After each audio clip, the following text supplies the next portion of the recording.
नाव महेश दिनकर सावंत, जन्म मुंबईचा आहे आणि टेक्निकल शाळा आणि कॉलेज केलेला असल्यामुळे आणि वडिलांचा प्रिंटिंग मुद्रण व्यवसाय, त्यामुळे तिथे जास्त ओढ. 6 वर्षाचा असल्यापासून बाळासाहेब ठाकरे आणि वडील हे एकत्र त्यावेळी प्रीपेड जनरलमध्ये काम केलेलं आहे. वडिलांनी मराठा नंतर पेपरमध्ये ॲज अ फोरमन काम केलेलं आहे. त्यामुळे आमचं क्षेत्र कसं तर मुद्रण. 89ला मी स्वतः 1989ला मुंबईला केबल टी व्ही चालू केलं, म्हणजे व्हिडिओ.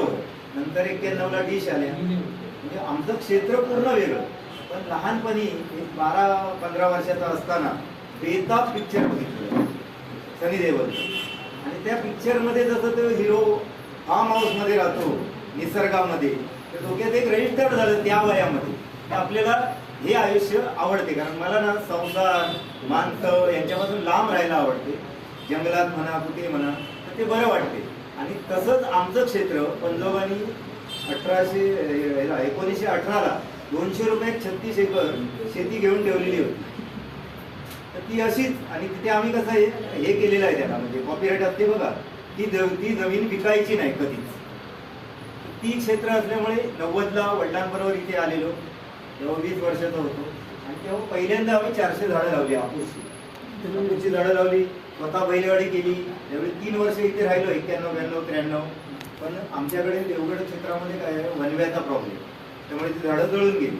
परत लावली, परत जळून गेली. जवळजवळ 25-1 लाखाची त्या काळात आमची माती झाली. म्हणजे आपण सोनं देतो म्हणतो, पण तरीसुद्धा ती जागा आम्ही काही सोडली नाही, तिथे कायम करत राहिलो. त्यानंतर माझ्याकडे कसं मला एक त्याची आवड झाली. त्या वयामध्ये वडिलांबरोबर आल्यामुळे एक शेतीची आवड झाली. आणि माझा स्वभाव भटक्या पहिल्यापासून, धंदेवाले बिझनेसवाले असल्यामुळे कुठे आपल्यावर बर्डन नाही, की कुठे असं पोद्रेशन नाही की नोकरीचं म्हणा कसलं काही नाही. त्यामुळे त्या काळात एका ग्रुपबरोबर जॉईन झालो, क्षितिज आणि ॲडव्हेंचर. त्या ग्रुपबरोबर आम्ही एड्स हा जो आजार आलेला आहे HIV, त्याचं अवेअर दरवेळी करायचो. 1 डिसेंबरला एड्स डेला पहिलं सायकल रॅली केली आम्ही मुंबईमध्ये, पुण्यामध्ये. आणि नंतर पूर्ण भारत भ्रमणाचा योग आला. हिरो होंडाने आम्हाला फायनान्स केलं, 6 मोटरसायकल या केल्या. आणि सुमन मोटर नावाची कंपनी होती, त्याने हे केलं. भारत पूर्ण जेव्हा फिरलो, 9,500 किलोमीटर 35 दिवसामध्ये आम्ही ते रोज 330 किलोमीटरचं हे होतं. आणि त्यावेळी जेव्हा विविधता बघितली तेव्हा निसर्गाची आणखी आवड झाली. नंतर मग मला याच्यामध्ये जास्त रस होत गेला. आणि राजीवभाई दीक्षितांचं नाव तुम्हाला माहिती असेल, तर त्यांच्याशी संपर्कात आलो. आणि तेव्हा जे काही नैसर्गिक शेती आणि आपल्या 14 रत्नामधलं जे रत्न आहे, कामधेनू गाय, आणि आपल्या देशात गायीवर आधारित जी शेती होत होती, मग तिथं रिसर्च करत गेलो. ठाकूर सरांबरोबर भरपूर वेळा बोलत की पूर्वी घरं मातीची असायची आपल्याकडे कोकणात. मग 100-200 वर्ष झाले तरी त्याला वाळवी करायला लागत. कारण आपल्या खळ्यात म्हणा किंवा अंगणात म्हणा थोडीशी माती पडली, ताबडतोब वाळवी लागते. सुकं लाकूड आहे त्याला वाळवी लागते. मग तो शोध घेत ठाकूर सरांची डिस्कस करत, कारण माझं कसं चिकित्सकाचा स्वभाव आहे की हे असं का, ही माती, मग ह्या मातीला वाळवी का नाही लागत घराच्या, 100-200 वर्षाची माती का भंग नाही पाहू. मग तिथे आम्ही तो शोध घेत असताना मला माहिती पडलं की हरिक नावाचा एक पीक असायचं आमच्या कोकणामध्ये, आणि त्याचा जो पेंडा आहे त्याला वाळवी लागत नाही. आणि जेव्हा ही माती कुसवली जायची आपल्या घरासाठी, तेव्हा तो पेंडा तिच्यामध्ये मिक्स केला जायचा. मग ते हरिक कुठे मिळेल. मग ठाकूर सर मी दोघांनी आम्ही शोध घेत रत्नागिरीत आम्हाला एकाने तो बीज मिळाला, कळलं का. पण त्यांची अट काय, तर ते आम्ही तुम्हाला जर 1 किलो बी दिलं तर तुम्ही परत आम्हाला आमचं 1 किलो बी द्यायचं. आम्हाला व्याज नको, पैसे नको, काय नको. आणि तुमच्याकडे असेल ते परत शेतकऱ्यांना वाटा, म्हणजे प्रसार होऊन दे. आता हे नैसर्गिक शेतीचं जे आहे, आता नैसर्गिक शेतीमध्ये जर आपण बघितलं तर गाय हा महत्त्वाचा प्राणी आहे, बरोबर आहे. आणि शेतकऱ्यांच्या डोक्यामध्ये आज जी काय हरित क्रांती झाली ना, तिथून आपल्या भारताचं वाटोळं झालं. कारण रासायनिक जो भाग आला आपल्याकडे बघा, त्याच्या अगोदर रासायनिक नव्हतं ना. जेव्हा 72चा दुष्काळ झाला, माझा जन्म 71चा, म्हणजे माझ्या पायगुणामुळे दुष्काळ झाला का काय माहीत नाही मला. पण 72च्या त्या दुष्काळामधून वसंतरावांनी हरित क्रांती आणली. आणि तिथे जो रासायनिक जो बॉम्ब बनवण्यासाठी जे प्रोडक्ट होते, त्या बाहेरच्या देशाने, युरोपियन देशाने ते आपल्याला काय केलं, खतांच्या रूपाने आपल्याकडे पाठवायला सुरुवात केली. आणि झटपट उत्पन्न वाटायला लागल्यामुळे आपल्याकडे हे केलं. त्याच वेळी एक प्रकार आला जर्सी नावाचा, जिला गाय म्हणतो आपण. ती गाय नाही आहे, बरोबर की. कारण तिकडच्या देशातल्या लोकांनी तिथे त्यांना मटण लागते खायला, कारण तिकडे बर्फ असतो, भाजीपाला वगैरे होत नाही, बरोबर की नाही. तर त्यावेळी मटण खाण्यासाठी त्यांनी काय केलं, डुक्कर आणि एक जर्सी नावाचा जंगलातला प्राणी यांचा दोघांचा DNA जोडून जसं संकरित बियाणं आपण तयार करतो तसा एक प्राणी बनवला आणि तो गाय सदृश प्राणी तयार झाला. आणि त्या प्राण्याने जेव्हा जन्म आला तर डुकराचं बघाल तर 12-14 मुलं असतात त्याला, त्यामुळे दूध भरपूर असतं आणि तोच गुण ह्या गायीमध्ये उतरला, म्हणजे जो गायीसारखा दिसणारा प्राणी. मग ह्याचं करायचं काय, मग ही काय केलं तर जागतिक नाणेनिधी जी वर्ल्ड बँक आहे, जी आपल्या विकसनशील देशांना मदत करते, त्यांच्यावर ह्या गायी थोपायला सुरुवात केली आणि आपल्याकडे ते हरित क्रांती बरोबर 40-30-40 वर्षापूर्वी आपल्याकडे आहे. आणि त्याचा दुष्परिणाम काय झाला, आपलं जे इकडे 84 गोत्रांचं गोधन, जे कामधेनू, जे 14 रत्नामधलं एक ओरिजिनल होतं, त्याचा हळूहळू ऱ्हास होत गेला. आज मी तिला पण बघितलं, गीर गाय सगळीकडे प्रसिद्ध आहे, पण आज मी तिला बघितलं तर 30 ते 40च ओरिजिनल गीर, 100% प्युरिटी असलेल्या गीर आज शिल्लक आहे. बाकीच्यांमध्ये तुम्हाला हायब्रिड झालेले आहेत, कधी सायगवाल असेल, थारपारकर असेल. तर आज या गायींचं काय महत्व आहे, तर प्रत्येक क्षेत्रातलं आपला भारत हा विविधतेने नटलेला देश आहे, बरोबर की नाही. थोडा वेळ होईल मला, पण थोडंसं सांगतो तुम्हाला. तर भारत हा विविधतेने नटलेला देश असल्यामुळे इथे प्रत्येक ठिकाणी बघा, जसं भौगोलिक रचना वेगळी तसा आहार पण वेगळा आहे, बरोबर की नाही.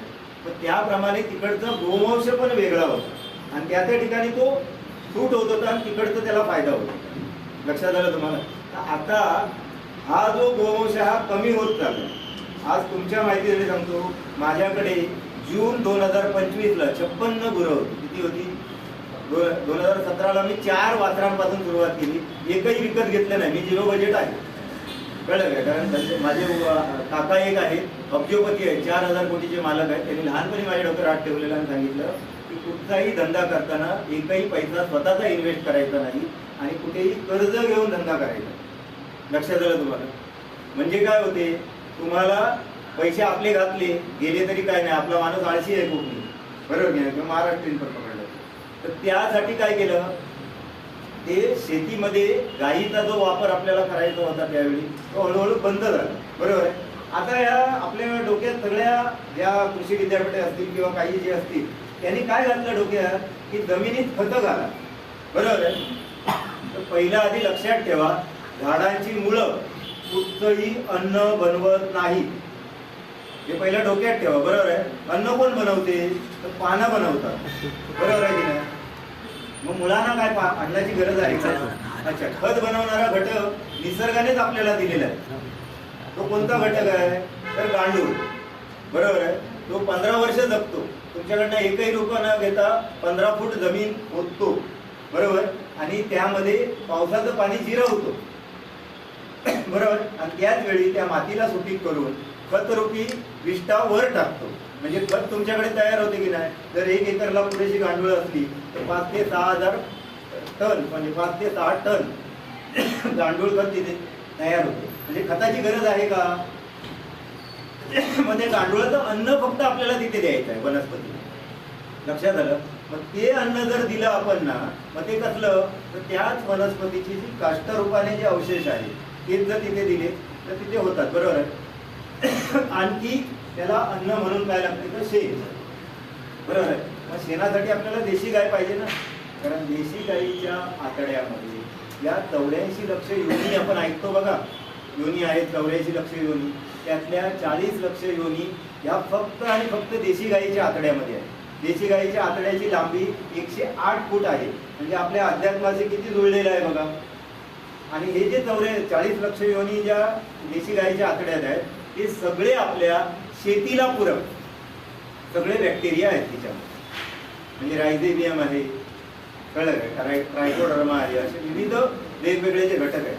मग ती जर आपल्याकडे असेल, आणि पाळेकर गुरुजीने तर आता मस्तपैकी सगळ्यांना सांगायला सुरुवात केलेली आहे, गेली कित्येक वर्ष ते सांगतात आहेत की एक गाय 30 एकर शेतीसाठी उपयोगी पडू शकते, एक गाय.